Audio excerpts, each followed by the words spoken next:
Hello my dear students, আজকে আমরা শিখবো কোনো সংখ্যার কিভাবে আমরা খুব দ্রুত ঘন নির্ণয় করতে পারি। ওকে, তাহলে ফার্স্ট এখানে আমি 14 লিখলাম। এই 14 যদি আমি ঘন নির্ণয় করি তাহলে কিভাবে করব খুব দ্রুত। ওকে, তাহলে ফার্স্ট স্টেপ কি? ফার্স্ট স্টেপ যদি প্রথমে 1 রয়েছে তাহলে 1-এর কিউব করবো। 1-এর কিউব করলে 1 হয়, 1 লিখবো।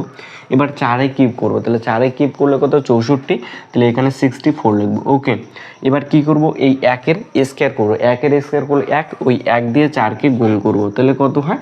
4 হয়, তাহলে এখানে 4 লিখবো। এবারে 4-এর স্কোয়ার করবো, 4-এর স্কোয়ার করবো 16, 16-কে 1 দিয়ে গুণ করবো, তাহলে কত? 16। বাস, আমাদের ফার্স্ট স্টেপ কমপ্লিট। এবার কি করব? এই প্রথমটা লাস্টের সংখ্যাটা বাদ দিয়ে কি করব? 4-এর ডাবল করবো। 4-এর ডাবল করলে 8 হয়, 8, 16 ডাবল করলে 32 হয়, তাহলে এখানে 32 লিখবো। ওকে, এবার এটাকে কি করব? যোগ করে দেবো। তাহলে এখানে ফার্স্ট আমরা যদি যোগ করে দিলে 4-এর এখানে রয়েছে 4 থাকবে, 6টা এখানে ক্যারি হবে, তাহলে 6-এর 2 কত? 8, তাহলে 8 আর 6 কত? 14, 14 4 হাতের থেকে 1, তাহলে কি 3 আর 1 কত? 4, 4 আর কত? 5, ওই 5টা এখানে ক্যারি হবে। ওকে, তাহলে 8 আছে 12, 12 বা 17, 17 7 হাতে থেকে 1, 1 আর 1 2 হয়। ওকে, তাহলে 2744 হয়। তাহলে সেম টু সেম তোমরা এটা বলবে 13-এর কিউব কত হয়, তোমরা অবশ্যই এই ভিডিও কমেন্ট বক্সে জানিয়ে দেবে। ওকে।